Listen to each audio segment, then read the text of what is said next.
You wait patiently inside a local coffee shop. The espresso machine hisses loudly. The morning line moves terribly slow. A barista finally hands over your paper cup.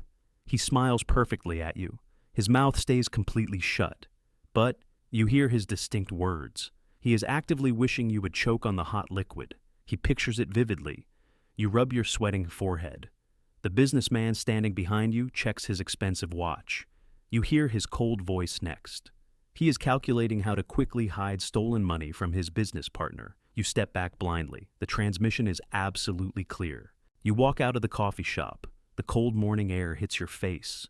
You try to steady your breathing. The street is crowded. You keep your head down.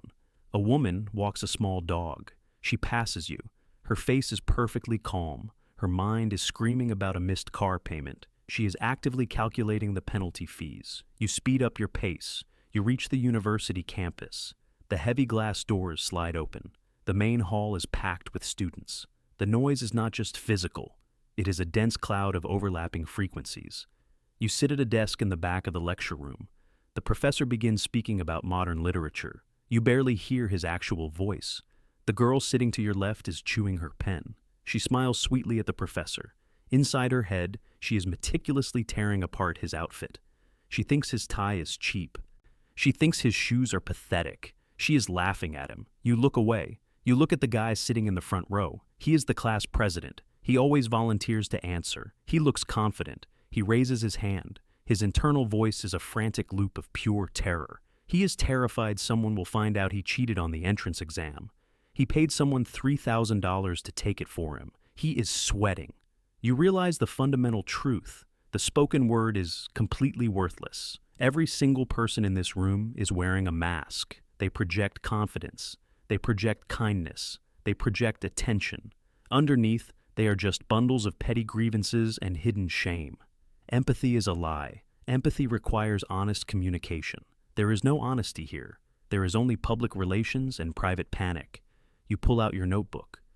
You write down the class president's secret. You do not know why yet. The professor asks a question. A girl in the middle row answers perfectly. Her internal voice is silently praying nobody notices her shaking hands. You sit perfectly still. You listen. You observe.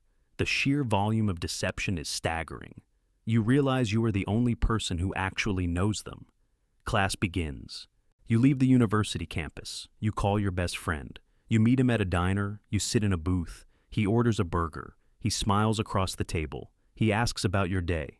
His internal voice is completely different. It is calculating and cold. He is thinking about the money he stole from your apartment last summer.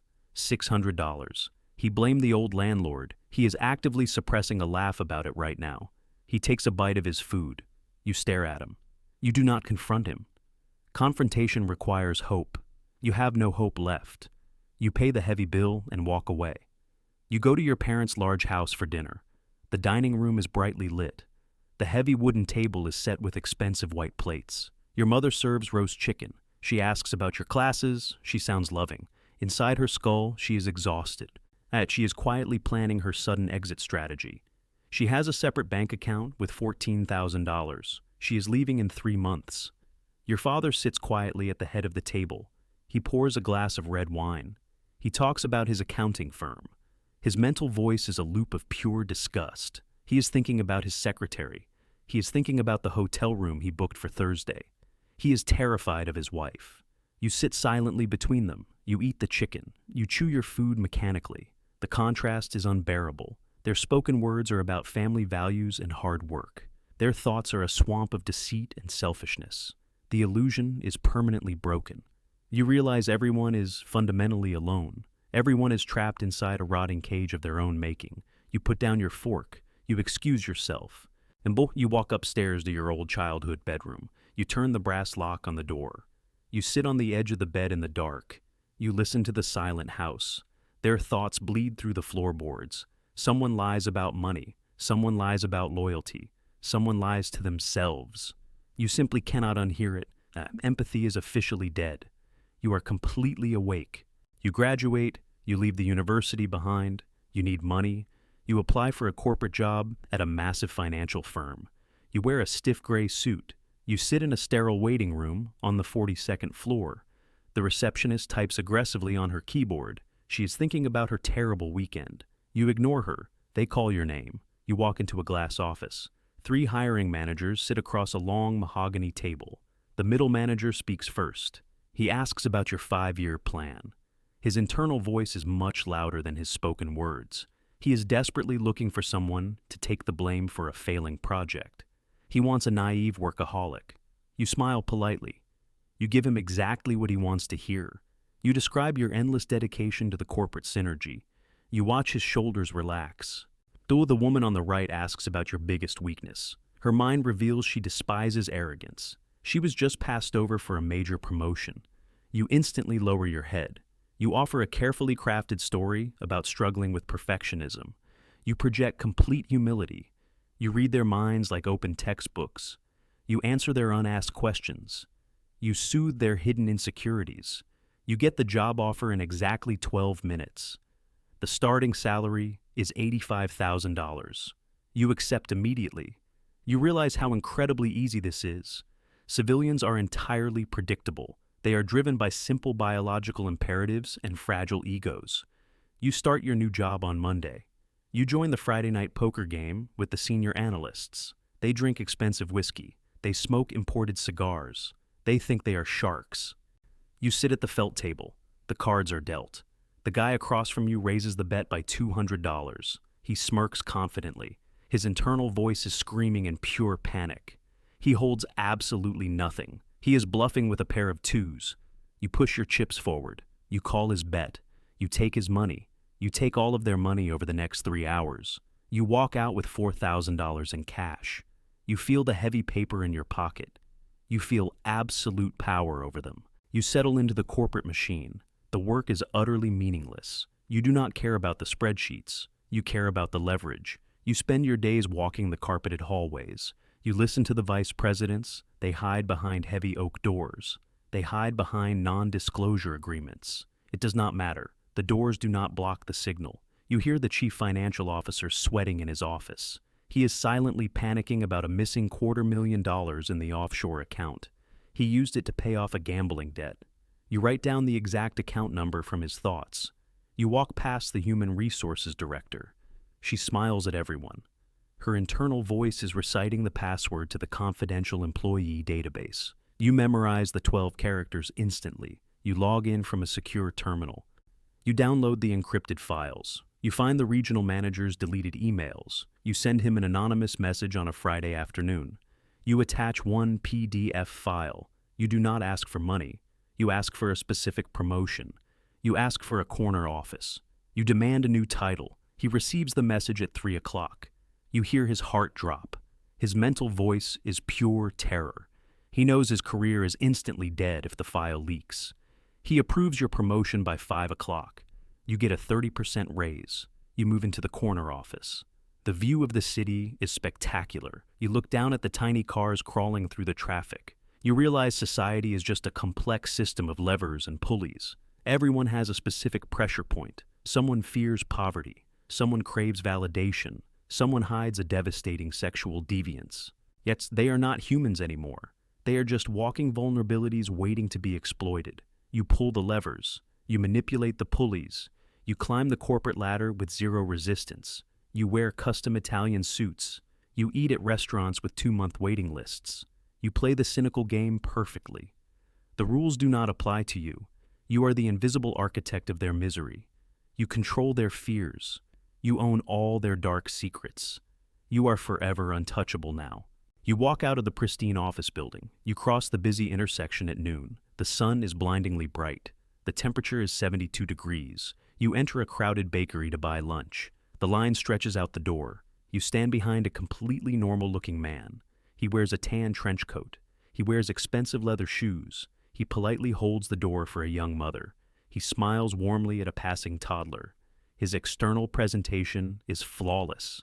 Then his internal voice hits you. It is a physical blow to your skull.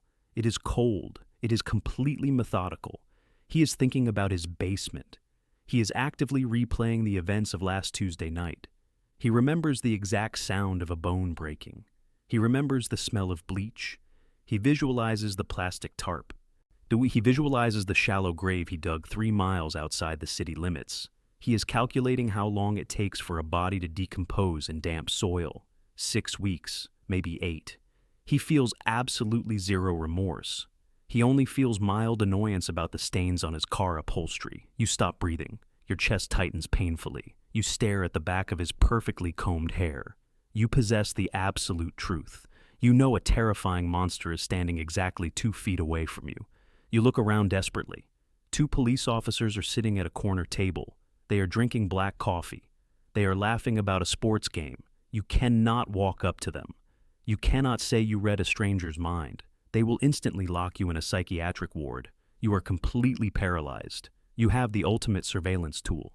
Yet it is entirely useless here. You know his horrific secret. You cannot act on it. The man steps up to the counter. He orders a blueberry muffin. He pays with exactly $3.50. He walks out the glass door. He disappears into the dense city crowd. He is gone. You are left alone with his violent memories. The knowledge settles in your stomach like heavy lead. You realize the ultimate horror of your power. It brings you nothing but pure, unadulterated suffering. You go home. You walk down into the subway station. The air is immediately heavier. You step onto the platform. 200 people are waiting for the train. It is 5 o'clock in the evening. The physical silence is a lie. The mental noise is a physical assault. It hits you instantly. It is a deafening roar of pure human misery. You grip the metal railing tightly. Your knuckles turn white. You cannot separate the voices anymore. They bleed into one horrific frequency. Someone is terrified of losing their job. Someone is furiously planning a divorce. Someone is fantasizing about pushing a stranger onto the tracks. You close your eyes. You feel the collective anxiety burning your nerve endings. The train arrives. The doors open. You are pushed inside the crowded car. The proximity multiplies the agony. And 300 minds are pressed against yours. You smell cheap cologne. You hear the deafening white noise of their insecurities. It is a terrifying cacophony of debt, lust, and quiet desperation. You physically collapse against the glass door. You cannot breathe. You ride 4 stops in absolute agony. You stumble out of the station. You run back to your apartment. You lock the heavy deadbolt. You close the thick curtains. The silence does not return. The voices echo inside your skull long after the people are gone. You do not sleep that night. You do not sleep the next night either. You develop a severe tremor in your left hand. Your resting heart rate stays above 100 beats per minute. You buy 3 bottles of over-the-counter sleeping pills. You swallow 5 capsules at once. You drink them down with cheap whiskey. Oh, the chemicals slow your heartbeat. They make your limbs feel heavy. They do absolutely nothing to the voices. The signal bypasses your biology entirely. The chemical fog only makes you a weaker receptor. You lie on the bathroom floor. The cold tiles press against your sweating cheek. You hear your neighbor through the ceiling. He is crying. He is holding a loaded gun. You cannot help him. You cannot help yourself. The city is drowning you. You are suffocating in their dark secrets. You quit your lucrative corporate job on a cold Tuesday morning. You leave $94,000 in your bank account. You do not care about the money anymore. The money is just another loud frequency of human greed. You pack 2 small duffel bags. You drive 300 miles north into the dense pine forests. You buy an abandoned hunting cabin with thick log walls. The nearest paved road is 14 miles away. The nearest town has a population of 400. You pay for the property in cold cash. You throw your smartphone into a deep river. You cut the heavy power lines to the house. You need absolute silence. You sit on the dusty wooden floor. You wait for the deafening noise to stop. For exactly 3 days, the silence is beautiful. You hear only the wind hitting the glass. You hear the rain on the tin roof. Yet your heart rate drops to 60 beats per minute. Your hands stop shaking entirely. You think you are finally safe. You think you found the cure. Then the terrifying mutation begins. The radius of your reception expands outward. Without the dense urban noise to block the signal, your mind reaches further. It stretches across the empty miles like a desperate antenna. You are chopping wood on a quiet Thursday morning. You suddenly drop the heavy steel axe. A voice echoes inside your skull. It is crisp. It is loud. It belongs to a poacher tracking a deer 4 miles east of your cabin. He is thinking about his freezing toes. He is calculating the price of illegal venison. 2 hours later, you hear another voice. A lost hiker is panicking exactly 7 miles away. He is silently crying about his daughter. The radius keeps growing exponentially. Yep, by midnight, you hear the quiet thoughts of a long-haul truck driver speeding down the interstate 20 miles south. He is fighting sleep. He is chewing nicotine gum. The isolation is a complete failure. You cannot outrun the human condition. The silence was just a temporary illusion. The voices always find you. You sit alone in the absolute dark. You prepare for the endless incoming transmission. You do not speak out loud for 3 months. Your own internal monologue begins to fracture. You sit motionless in the dusty corner of the dark cabin. The voices pour into your head constantly. You hear a desperate teenager crying in a distant town. You hear a corrupt politician plotting his re-election campaign 200 miles away. You hear thousands of overlapping thoughts. They wash over you like a relentless freezing ocean. The sheer volume crushes your identity. You forget what your own thoughts sound like. You try to remember your favorite childhood memory. You cannot find it. A stranger's memory of a violent car crash instantly overwrites it. You are losing yourself. You are no longer a human being. You are just a hollow biological receiver. You are a cursed piece of meat wired into the collective unconscious. Marie, you stop eating hot meals. You stop sleeping entirely. You stare blankly at the rotting wooden wall. The seasons change outside the dirty window. You do not notice the snow. You do not notice the spring rain. You are completely paralyzed by the weight of their miserable secrets.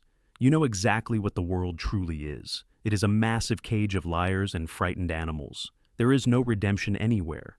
There is only the constant transmission of pain and deceit. You sit quietly. You accept your fate. You are a ghost trapped inside a living, breathing body. Somewhere in a suburban bedroom, a naive teenager is reading a comic book. They are dreaming of possessing extraordinary abilities. They imagine being a hero. They imagine reading minds to solve crimes and save the innocent. They want the power. They think it will make them special. They have no idea what they are actually wishing for. They do not know the power will inevitably hollow them out. They do not know it will completely erase their soul. They think empathy is a superpower. They will learn the truth eventually. They always do. The endless cycle begins again. The world